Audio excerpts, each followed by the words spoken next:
On today's episode of Messy Joy, Vanessa interviews multiple Emmy Award-winning reporter Jessica Formoso. They'll explore the joy and chaos of sibling relationships, share real-life stories of drama and love, and offer practical tips for nurturing strong bonds between siblings. It's an episode you won't want to miss. And it all starts now. Welcome to the show, Jessica. Today is a special episode. I have Jessica Formoso. She's a two-time Emmy Award-winning reporter for Fox 5 New York. She's a bilingual reporter there, and she is a mom of two beautiful girls and my twinnie. That's right. So today is going to be a fun episode. I love having you on the show. I'm so excited that you were able to fit me in with your busy schedule, but here we are. And tell me a little bit about the dynamics with the two girls now. Oh, all right. Well, I have two, as you know. I just want to say thank you for having me on your show. It's very exciting to do this together as twins.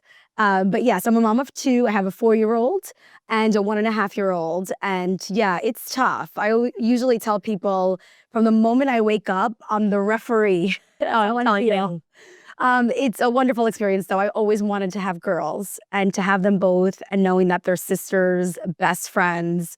It's like the biggest, best gift I could have given them to one another. It is. And they're just so beautiful and so different. The personalities are completely different, which makes it even more fun.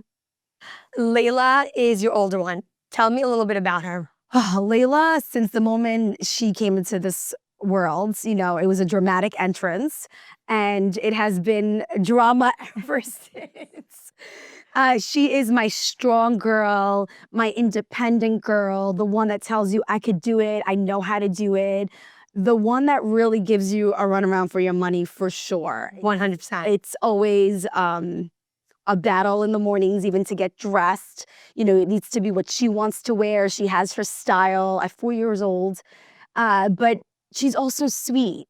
She's sweet, but she's just very independent, a strong woman. I always say, I'm like, this one's going to be a leader. Yeah. She's a leader. She's very strong-willed. Absolutely. And then we have Livy. Yes, my Olivia. So Livy, we call her Livy. She is sweet. She's calm. She's always been calm since the moment she came into this world. However, though, she's picking up things from Layla. Yes. And lately, she's also been a little, you know, drama queen, I should say. But she's sweet. It's different. Their personalities are completely different. Olivia knows your sweet spot. She knows she's the one that will come to you and put her head on your shoulder and, you know, mommy this and mommy, I love you. Layla's just like I said, she's very independent. She's like, I could do it myself. Yeah. Yeah. But it's a nice contrast with the both of them where it is. They kind of feed off of each other as well. And they have a good relationship. They do. And when I mean like I'm the referee, it's like, you know, if you have a sibling, then you know how it is. It's like every day you're like, don't touch her toy, don't pull her hair, leave her alone. And sometimes it's like little things that they do. Like yesterday, Layla wanted to feed her sister and Olivia just wanted to be left alone, right? Like she didn't want anyone feeding her. And Layla was just upset because she's like, but I'm the big sister. And then I have to explain to her, like, of course you're the big sister and it's okay, but right now Liv needs her own space. So things like that you're like, oh, I wish that Olivia would have accepted the help. Right. Because it would have just been such a sweet moment. But also, I also like them to know that I don't want this to come off the wrong way. Like when they're fighting, let them fight. Does that make sense? Yeah, completely. Because I feel like they need to learn to defend themselves and know that each of them needs their own space. Each of them has their own personality. Like she's not going to like the way she's being treated. The other one's not going to like the way she's being treated. So they both really need to figure that out on their own. Right. And also find out that everyone has emotions. Yes. Right. So they're both gonna react and things are gonna hurt differently. Yes. So it's definitely like a growing thing for them as well. So yeah, obviously you don't want them to like beat each other up where someone's seriously hurt, but it's kind of like, yeah, go and figure it out on your own. Right. I'm here to step in if I have to. If need be, exactly. Right. And that's what I try to do. But it's definitely, you know, challenging. Handful. Yeah. Yeah. All right, Jess. So sibling relationships are often described as the longest relationship a person can have in their life. And you know that to be true. I mean, we still have many years, God willing, but how have you seen your children's personalities shape their sibling interaction? Well, I always use our experiences, right? As you and I and our younger sister, Mary Jo. I feel like it's funny because a lot of people will, I hear people sometimes like, oh yeah, my sister, like, yeah, we don't get along, or yeah, I don't have that kind of relationship with my sister. And I often think like, wait, what do you mean? Like, I feel like I would move in with my sister. I mean, our husbands wouldn't be okay with that, but I'm like, I would like move in with my sister because I feel like she gets me. Right. She understands me. 100%. She, like you, and I'm saying she, and you're standing right in front of me. Like, I feel like you understand me, you get me, we think alike. Even with Mary Jo, like us three, it's like, I don't know, it's just so easy. Right. It's like your person, right? Right, absolutely. And I want that for my girls. Like when I found out Olivia was a girl, I was so happy. I know a lot of people want like, oh, you want your boy. And I secretly would say like, of course, you want just healthy children, Right. whatever I get.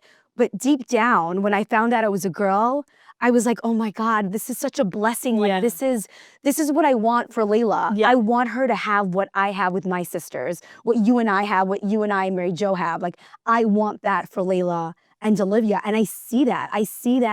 They'll get mad at each other, they'll fight with each other, but then those moments that they have together, it just melts my heart. And I always tell them like, she's your best friend. Yes. And I tell Olivia, she's your best friend. Like Layla's your best friend. Olivia's your best friend. And that's how it's going to be. And I always say like, how Nina and I are, how Tita and I are, like that's what I want for them. Oh, 100%. And I think when you had the gender reveal and it came out that the second was going to be a girl, that Olivia was coming, I was so excited. And I just said, I'm like, wow, she's getting her best friend. Yeah. Like, this is like, if there was two and done, now you were done. I was done. Yeah. Yes. And people ask me like, are you going for a third? And you want to go for the boy, And I tell everybody, if I have a third, great. But it's not because I want to have a boy. Right. I mean, if God blesses me with a boy, absolutely, he'll be my prince. But I would want a third girl. Right. Yeah. I do. Yeah. I know like this sounds crazy, but I would want a third girl. Yeah. I would be so happy with a third girl. Yeah. Your husband, on the other hand, might. No, he would probably want the boy. Yeah. But he knows he's like, I only make girls. Yeah. So. Yeah, I think you would get another girl. I think you would be the one to have the 3 girls. I feel like that saying girl mom. Yeah. Like hashtag girl mom, that's me. Yes, 100%. And it fits you. You know how there's some women out there that you're like, yeah, she was meant to be a boy mom, or she was meant to be a boy and a mom, and a boy mom and a girl mom.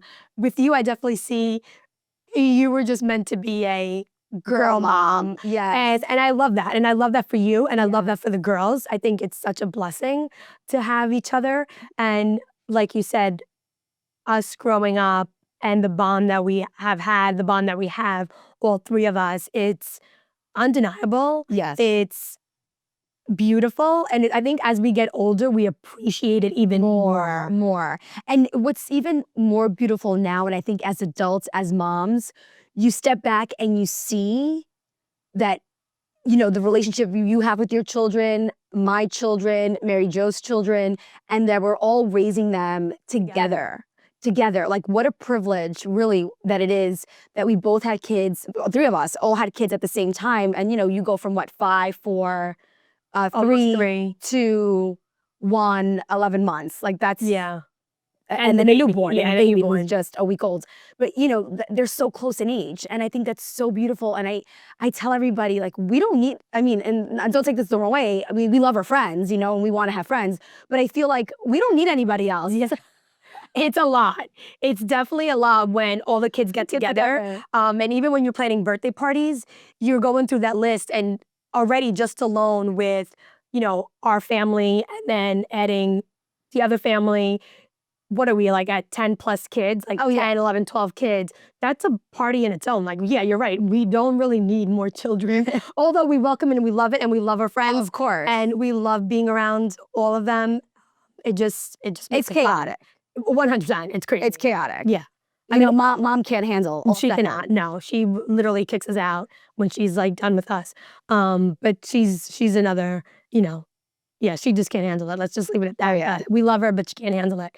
But how do you think this is going to shape the girls? I think to make them stronger women. Like I think that's what it is. I think they see each other, they learn from each other. And it's like that girl power. I know it sounds cliche, like girl power, but really it's like they're just there to root each other. Like I even see when, we're eating and I'm like, okay, Layla has her last bite and she takes it and I say, yay, Layla, you're done with your dinner. And Olivia just like, yay, Tata. She calls her Tata as her nickname. She's like, Tata, yay. She gets excited for her, And it's like you're cheering her on, like you're cheering another woman, another girl, right? Because they're just little. But it's like shaping them, like to have that bond, to have that unity as girls, as women when they get older, to know it's like we're going to stick together, girlfriends. Like it's us against the world. And that's what I want for them. And I think that's really what it becomes, though. Like, even with us, the three of us, like, not that it's just us and against the world, but we have that bond where it's unbreakable. Like, no matter what happens, like, we know we have each other. And I remember seeing this meme on Instagram where it says something along the lines like, and I'm just paraphrasing all this, but the only person that will never leave you, like your parents leave you, friends will leave you, but the one constant person, family-wise, is your sibling. Yeah. Because think about it, like you were brought into this world and the first person, that built-in friend, was your sister or your brother, and you go through life together. You do life together, everything. And even if you have different friends and you're 4 years apart, we have a 4-year gap with our younger sister. And growing up, it was a little different, right? Because you and I had the same friends and we're twins, so we just stuck together. But Mary Jo was younger and she had a different group of friends and, 4 years apart then made a difference.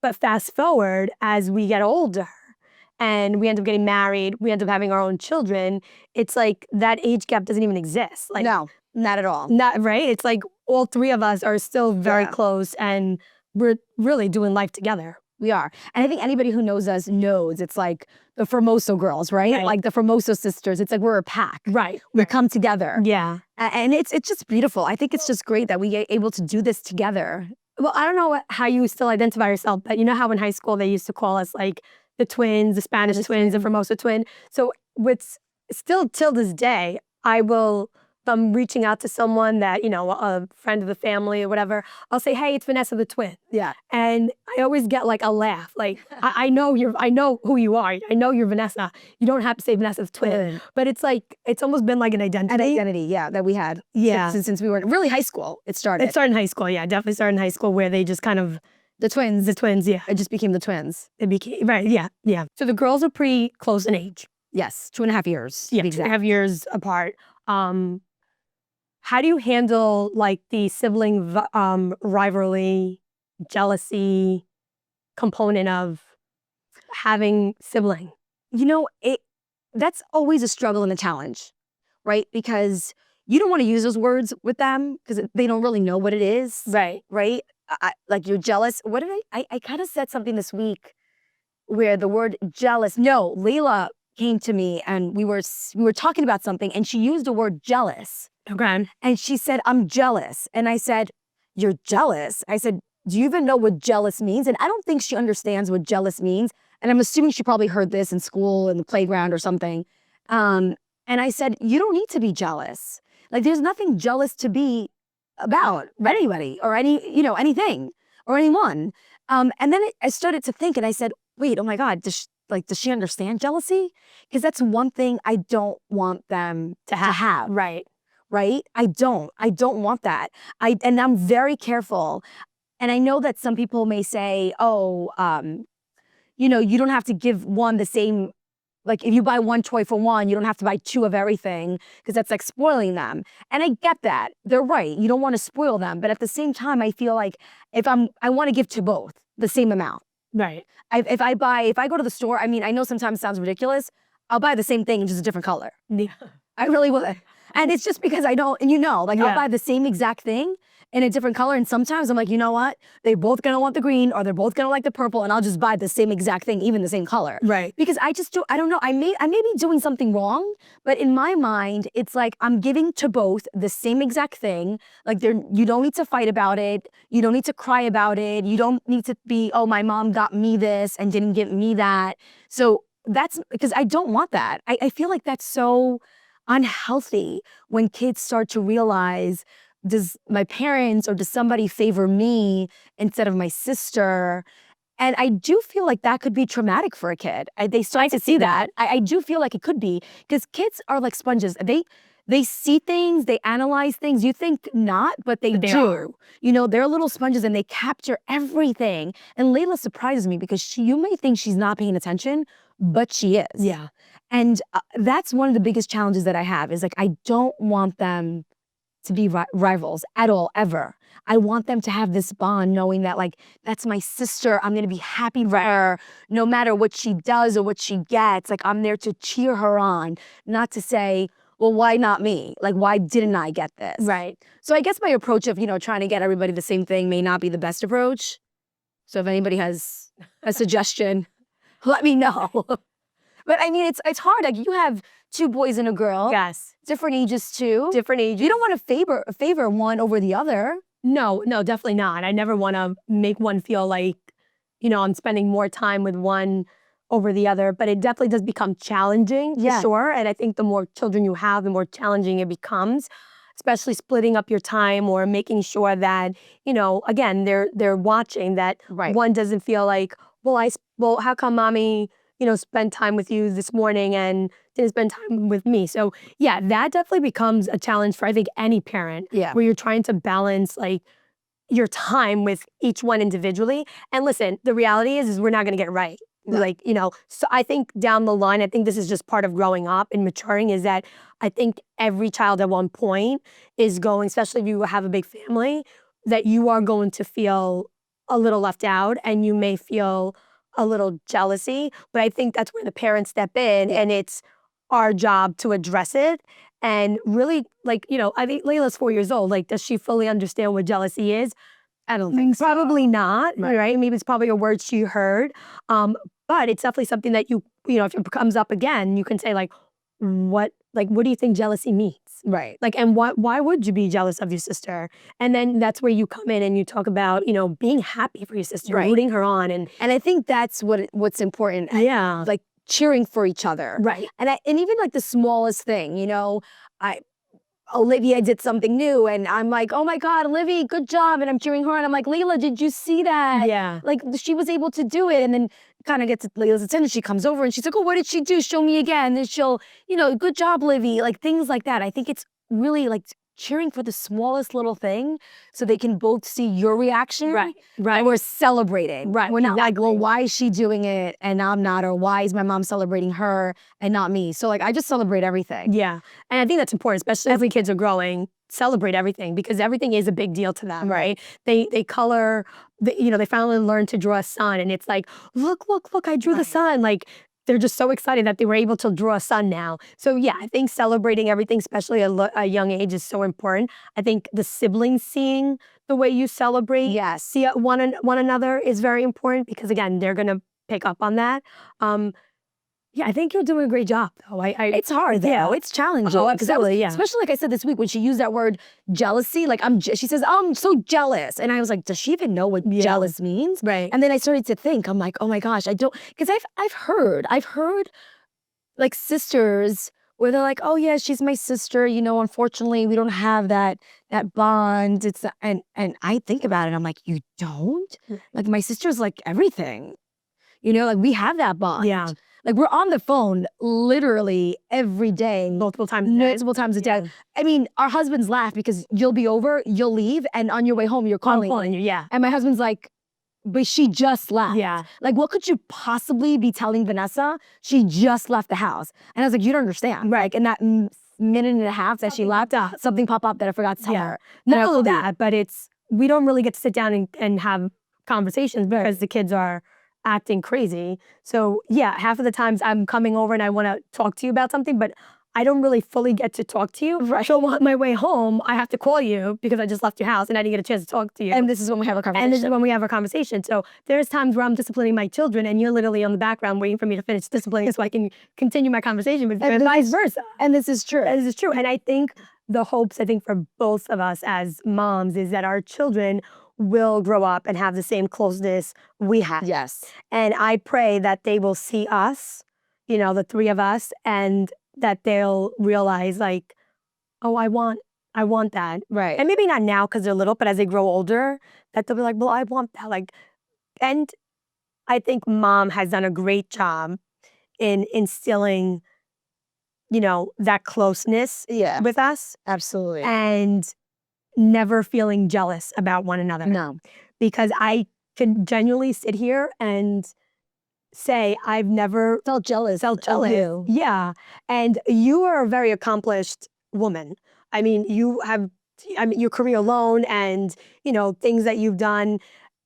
And I am so happy. Like, I am probably like one of your biggest cheerleaders. Yeah. I get like so excited, and it's like I talk about you all the time. And sometimes I don't bring up, like I get teary-eyed, but I'm like, I don't bring up like what you do for a living because obviously that doesn't define you. Right. But it's like when people pick up and say like, you look like someone. I don't know who you look like, but you look like someone. And then I'm like, oh, do I? I'm like, well, I do have a twin sister. And then it comes up like, wait a minute, is she on TV? And then I start, but like, I get so excited when they recognize you. And I'm like, oh my gosh, yeah, that's my twinnie. Like, that's my sister. And yeah, she works here. And this is, let me tell you how she got in. Like, you know, like I get so, I'm like genuinely excited. Like even with Mary Jo, like when she landed her first job as a teacher, like we were so excited for her. Like, wow, you're close to home. Like you literally, back to like where we studied, back to school, back to the same hallways that she roamed, right? Yeah, and that we both did. And she graduated college, and right away she landed a job. Like, you know, you get excited for them. I was so excited when she got married, and you know, her wedding. It was just everything was just so beautiful. The venue, her dress, and well, I got married first. Yes. And I had a less expensive taste than you. Let's put it that way.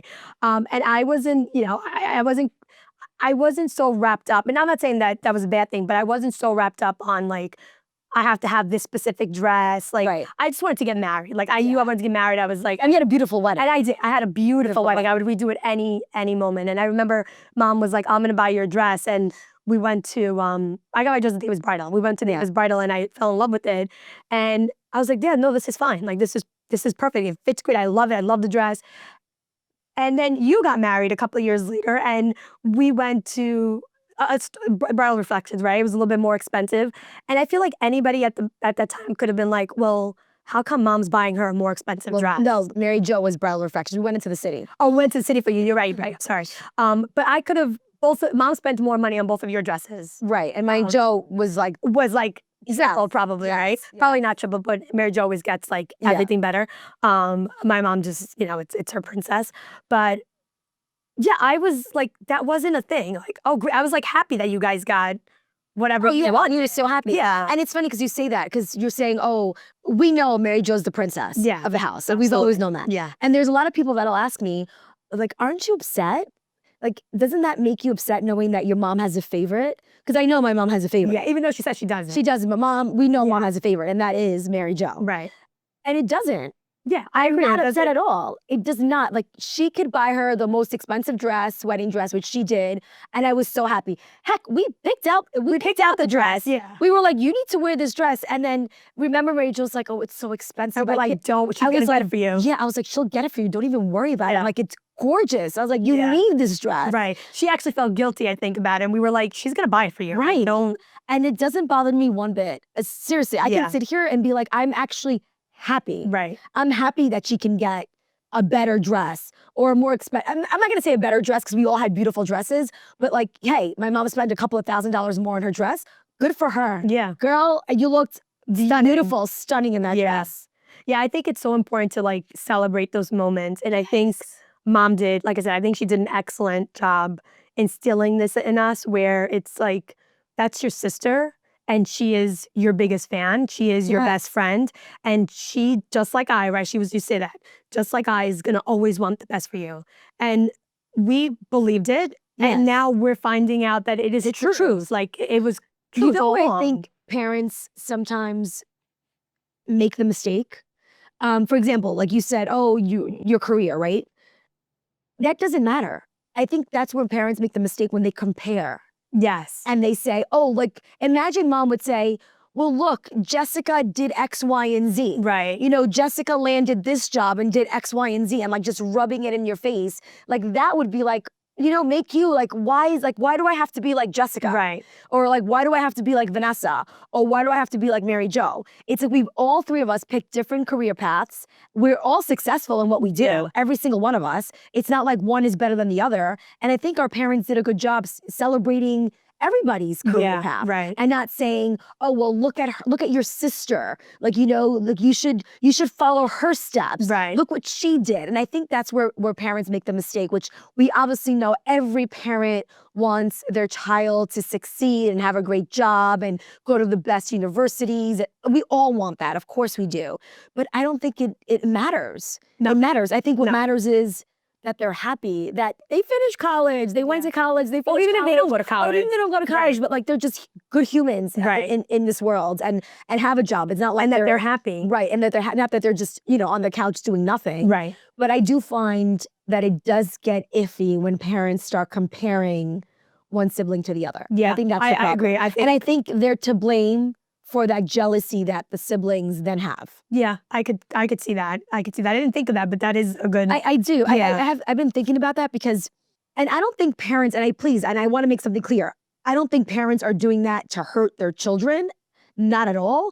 And I don't think it's like their biggest mistake. I just think as a parent, we always want our kids to succeed and to have a better life than we did, right? Right. So I think that's when parents like forget, how important it is not to compare. Right. Because they're so fixated in, I want you to do better. I want you to do better. Like, oh, I want you to be like your sister, or I want you to be like your brother. Look at them. They're successful. Right. And I think that's when it's like a slippery slope, because the child could feel like, I'm not good enough. Like, it doesn't matter what I do. My mom, my dad, they want me to be like my sister, like my Right. brother. And every child is different. Every child has a different personality. Every child has different dreams and aspirations.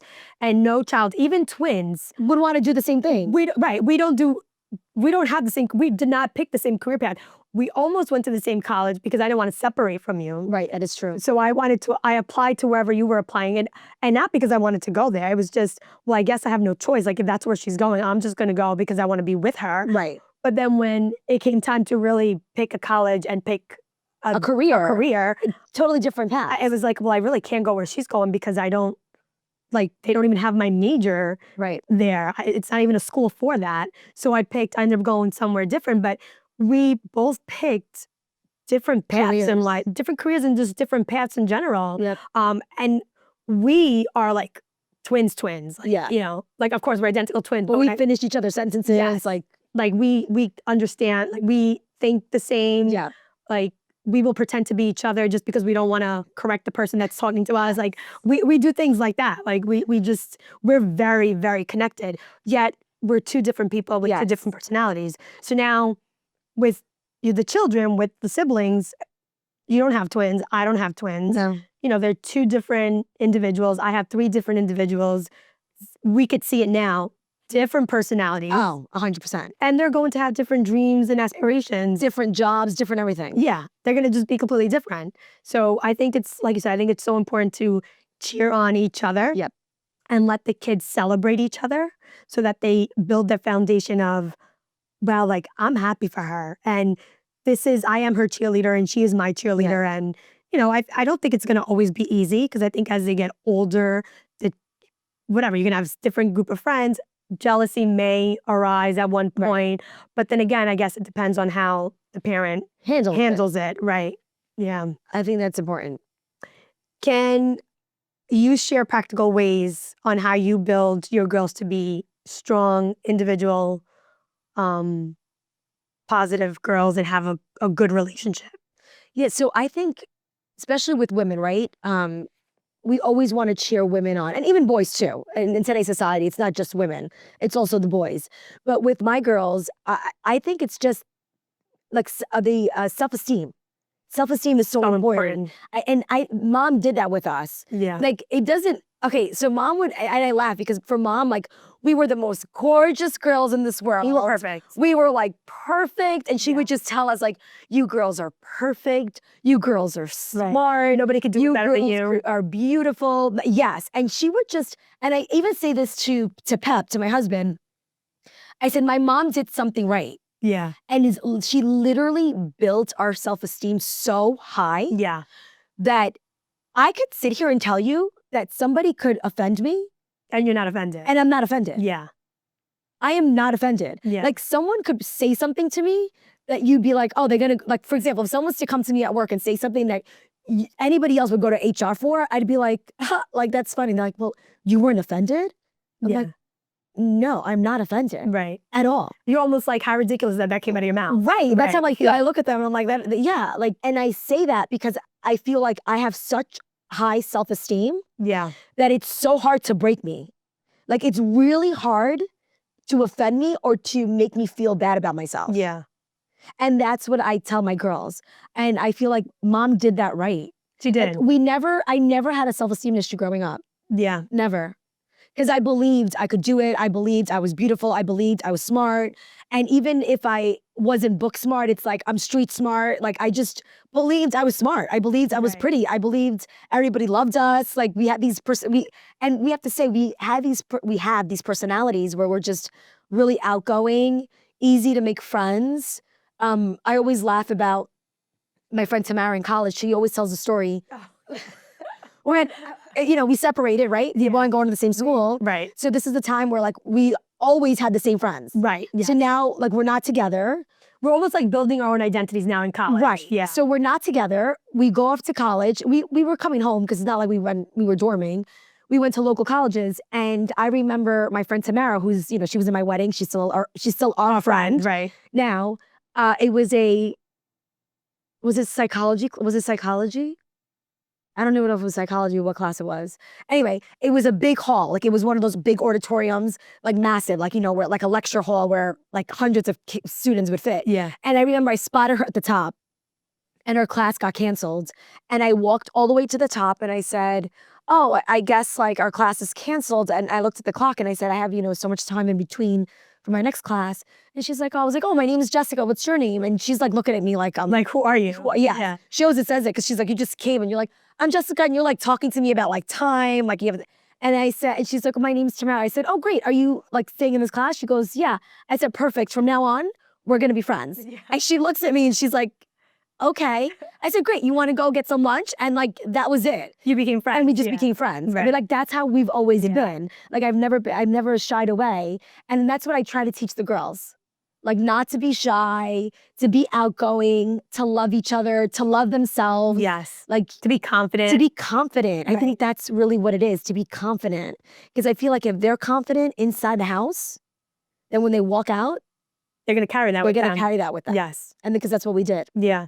Yeah, and I agree. I think mom did an excellent job on that. Although I have to say, it was a bit much. It was a bit much. Yeah, it was a bit much. I appreciate it 100% because I like you said, we thankfully never had a self-esteem issue. No. So for that, I'm grateful. But fast forward, you end up getting married, and then I realized, oh man, I'm not that perfect.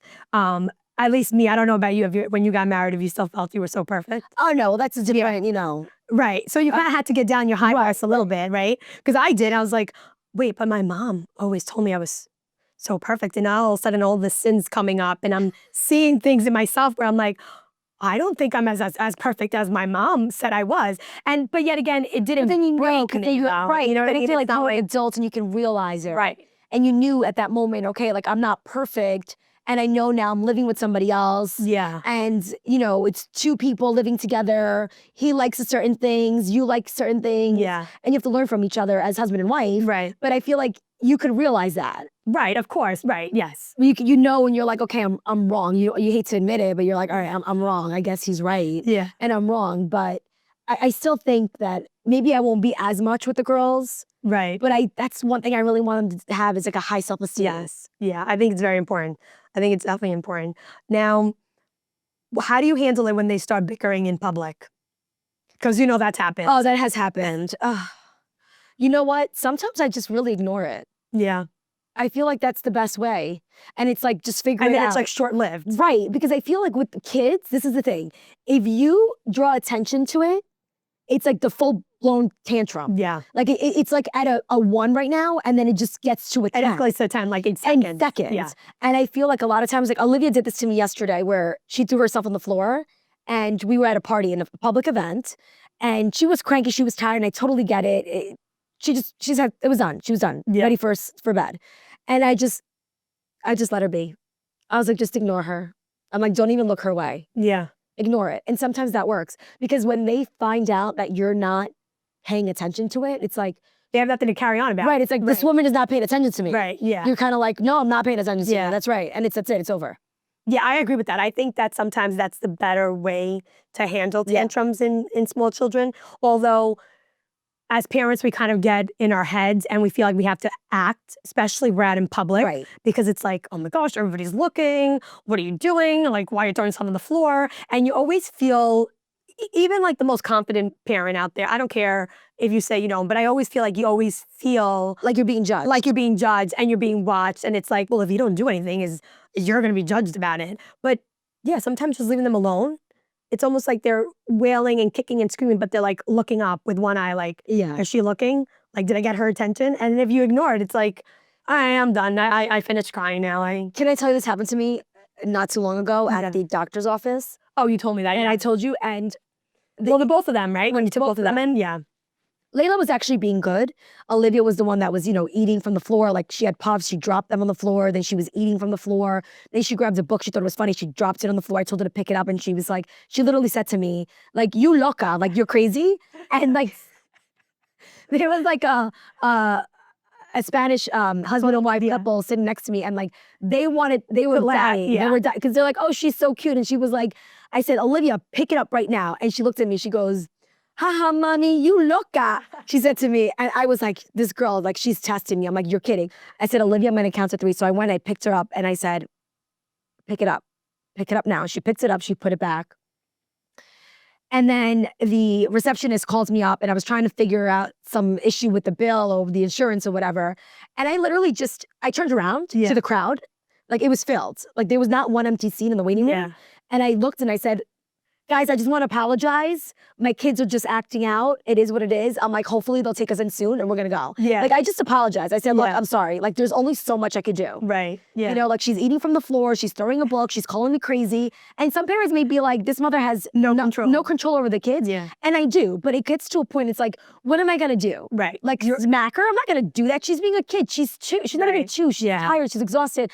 I've had her sit here for over an hour. Like, she's done. Right. You can't expect a 1-year-old to be able to sit at a doctor's office perfectly, still, right, and eating or reading a book or coloring. Like, that's not going to happen. You'll get that for the first 15, 20 minutes. Maybe 20 minutes, depending on your child. But after that, you lost them. Like, that's it. And I just literally turned around. I looked at her. I was like, listen, I'm sorry.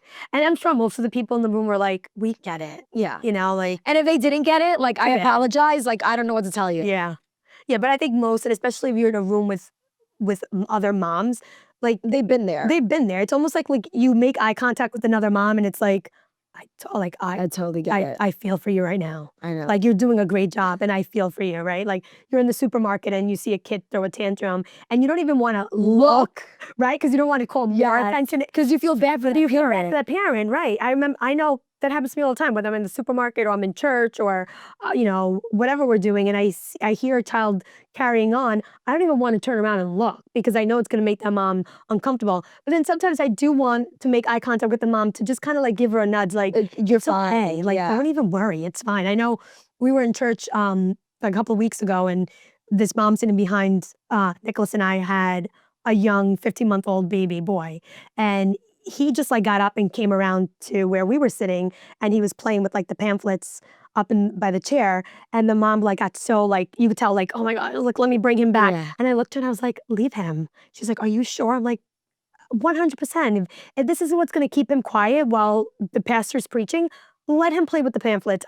It's not bothering me. I mean, I have 3 kids. Trust me, it doesn't bother me. Your kid playing with pamphlets is the least of my concerns because he's quiet and he's just he's not doing anything. So I'm going to take you back to when Olivia was born and you brought her home to Layla. What were you feeling in that moment? So they actually met at the hospital, remember? Oh, yes. Right. So I looked at Olivia and I was nervous because remember you and I had this conversation can you love another child the same way you love your first? Because it's this love that you're oh my God, I don't know if I can handle it. And I looked at Olivia and I was like, oh my God, I love her the same exact way. Like your heart just expands, doubles in size. Yes. And you're like, wow, like there's so much love there for two people, like the Yes. same exact way. It's incredible. So we weren't sure, like, do we wait till we go home? Do we wait? Do we bring Layla? So my in-laws were here and they wanted to come to the hospital. They were watching Layla. So Pep and I decided, okay, let her come. Yeah. And I remember Pep texting me, like, we're in the parking lot. Because I said, like, let me know when you're Right. Let me almost, prep. yes, Let me mentally like, prep for this. and he's like, we're in the elevator. I'm like, okay. So then I'm like, okay. So what I did was I put Olivia in the bassinet and I was, up walking, and Layla comes and she came to give me a hug first. And she said, where is she? Like, she wanted to see what she was. Where is she? And I said, look, this is your sister. So Layla and I went to the bed, and then Pep brought Olivia to us. And I remember, I still have those pictures and videos. Layla was only 2.5, but she was so happy. Yeah. And she said, like, Olivia, she was talking to her. And that moment, I felt like my heart was full. Yeah. Like she cared for her. Right. She was excited to see her. I mean, afterwards she went home and she was like, all right, I'm going. Yeah, Later. right. She was fine. How much do they really understand? And the moment though that I really teared up, it wasn't even at the hospital. It was when she came home. It was the second day. And we went down to the living room and Layla's like, let me hold her. And I put her on her, like, with a little pillow. And she started to sing a song to her. Oh, I remember that. Spanish song to her. And You videotaped that. yes. And she started to sing the song to her. And I just looked at both of them and I said, oh, like she loves her. Yeah. Like she loves her. Right. It's like that instant love even between the siblings, right? Yes, even though she probably didn't know, that she was going to stick around forever. And she was always like that with her. Even one day in the swing, same thing. Olivia was crying and Layla went over to her, started singing that song to her, and Olivia instantly calmed down. Yes. So I think that was the moment, those 3 times that I saw that, like, they love each other. Yeah. And they do. Of course they do. I know they do. It's your brother, it's your sister. I mean, I think it's just like an automatic connection no matter what. Yeah. And I think that's what makes that sibling relationship so beautiful. It's, first of all, your built-in best friend, right? Yeah. And this is the person that is going to see you throughout your whole life, literally in like your worst moments. Yes. And your best moments. Like they're gonna know like all your dirty little secrets. Yeah. They're gonna know what really, irks you, what gets you mad, and what makes you happy. So I think it's such a beautiful dynamic, a beautiful relationship. And I think for the moms out there who are maybe not, like you said, how am I going to love a second child? The and best I think thing. every mom, we all ask ourselves that same question, and you Yeah. can't really comprehend how it can possibly happen because you're so obsessed with your first. Yeah. And then at the same time, you're like, how is the dynamics going to be? Because I've had my my oldest has been alone for like 4+ years or 5 years. Like, is that going to change anything? But I think bringing, I think it's the best gift you can. If you want to have a bigger family, and I think if God allows you and gives you the privilege to be able to have another child, I think it is the biggest gift you can give To one another. Absolutely. I as a agree. sibling. I think I agree. it's like the greatest. It's like your gift. person. You know what I'm saying? It's like, it's that person, like you said, they know everything about you. It's like your confidant, the person that you feel comfortable with. Yeah. Growing up. And it's like, yes, you get married and then you have a best friend and you find a best friend in your husband or your wife, your spouse. But it's like that, your sister, it's like it's a different kind of relationship. Right. Because they walked the same path as you, with you. Right. Yeah. Since you were very little. So I love that we were able to talk about this. Yes. Can't wait to have you back on the show because you will be back. Thanks for having me. Of course. But yes, I think it's so natural and so nice that we're able to share our experiences, not as just moms, but as siblings ourselves. Yes. I think it's great. I love having you. Thank you for having me. Thanks for coming. Thank you for joining us today on Messy Joy. We invite you to join our community by visiting messyjoyshow.com and subscribing to our various channels. Remember, even though life can seem messy at times, there's always joy to be found. We'll see you next time on Messy Joy.